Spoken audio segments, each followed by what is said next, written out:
Now that you are familiar with the parathyroid hormone and its effect on calcium balance, let us now discuss another important hormone for calcium regulation, that is vitamin D. Though vitamins are not generally considered to be hormones, but organic dietary factors essential for healthy life. Vitamin D is a fat-soluble steroid and is stored in adipose tissue. Well, vitamin D is an umbrella term for two molecules, ergocalciferol, which is called as vitamin D2, and cholecalciferol, known as vitamin D3, which is in fact a derivative of provitamin D, that is 7-dehydrocholesterol. Though the primary source of supply for vitamin D is the diet, where ergocalciferol is derived from plants and yeasts, and cholecalciferol is derived from animal, particularly dairy products. Now, you have a perception that vitamins are usually obtained from outside the body and not synthesized by the body itself. Yes, you are right. But that's not always the case. Sometimes our body can synthesize some vitamins. An example being the vitamin we are discussing right now, vitamin D. Yes, cholecalciferol can be manufactured within the body via a reaction that is enabled by ultraviolet irradiation of the skin. And that's the reason we often hear that we should get 10 to 15 minutes of sun exposure to produce vitamin D. And vitamin D is very essential for calcium absorption from the gastrointestinal tract. But you know that vitamin D itself is not an active substance. Instead, vitamin D has to be converted into 1,25-dihydroxycholecalciferol in the liver and kidney in the presence of parathyroid hormone. And this 1,25-dihydroxycholecalciferol, also known as calcitriol, is the active product. Now, among various forms of vitamin D, the most important one is vitamin D3, or cholecalciferol, and its activation occurs in two steps. In the first step, what happens is that cholecalciferol, or vitamin D3, is converted into 25-hydroxycholecalciferol in the liver. This process is limited and is inhibited by 25-hydroxycholecalciferol itself by feedback mechanism. Now, this inhibition is essential for two reasons. One of them is, of course, the regulation of the amount of active vitamin D, and the other one is the storage of vitamin D for months together. Vitamin D3 is stored in liver for several months, but if it is converted into 25-hydroxycholecalciferol, it remains in the body only for 2 to 5 days. Then, in the second step, 25-hydroxycholecalciferol is converted into 1,25-dihydroxycholecalciferol, or calcitriol in kidney, the active form of vitamin D3. This conversion occurs in the presence of an enzyme 1-alpha-hydroxylase. Now, the activity of this enzyme 1-hydroxylase is increased when there is a low serum calcium level, an increased parathyroid hormone level, or a low serum phosphate level. You must be wondering now that how a change in calcium level is affecting this conversion, right? Let me explain this.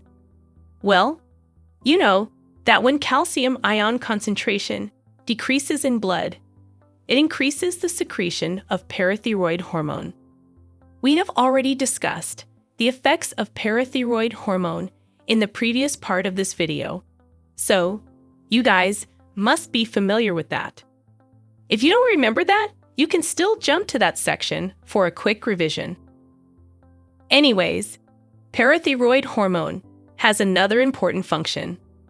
Well, it causes the renal cells of the proximal tubule to increase the synthesis of this enzyme 1-alpha-hydroxylase, which is responsible for the conversion of 25-hydroxycholecalciferol into 1,25-dihydroxycholecalciferol, the active vitamin D.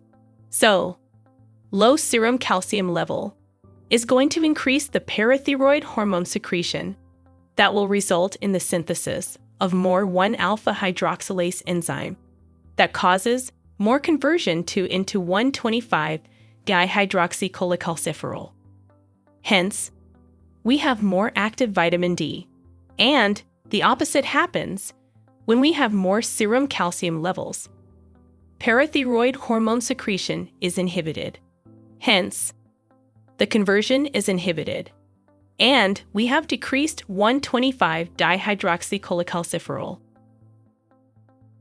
Now, the lack of active vitamin D decreases the absorption of calcium ions from the intestine, from the bones, and from the renal tubules as well. This makes the calcium level in the plasma to fall back to normal. But I feel like you did not understand about the functions of vitamin D, right? Let's have a look at these.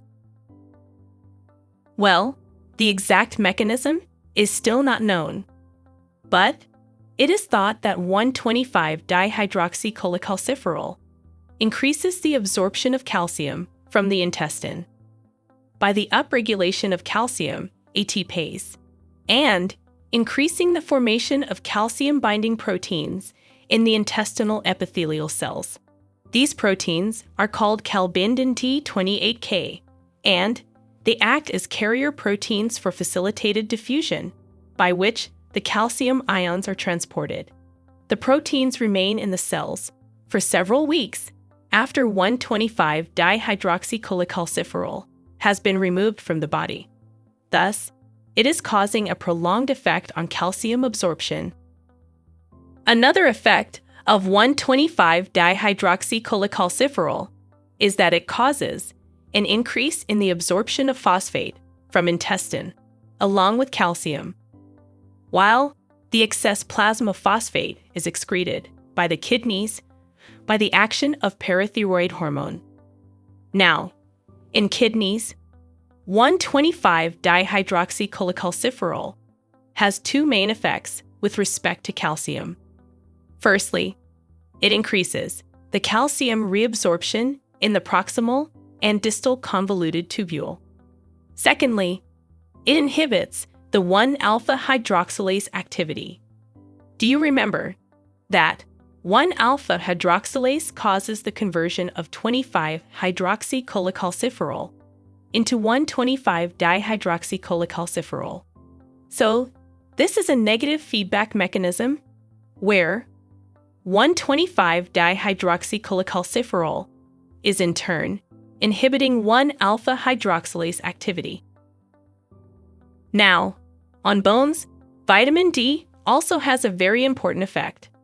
It affects bone remodeling by modulating calcium levels, though its exact mechanism is again unknown, but is thought to be done by directly stimulating osteoblast activity and indirectly osteoclasts. This brings about the conditions of high calcium and phosphate, optimum for bone mineralization. A lack of D vitamins, its absorption or activation in children leads to inadequate calcification of bones, which become malformed, causing rickets, while severe vitamin D deficiency in adults leads to bone wasting, a condition known as osteomalacia, with symptoms similar to those of osteoporosis. However, if this is due to kidney disease, it is called renal osteodystrophy. Here, it brings us to the end of this section of vitamin D, where we discussed in detail how vitamin D is activated and how it affects the level of calcium in the blood. Now, let's move on to the next part. That is about calcitonin. Explore our extensive library of over 1,800 video lectures to learn about a wide range of topics. Only on sqadia.com.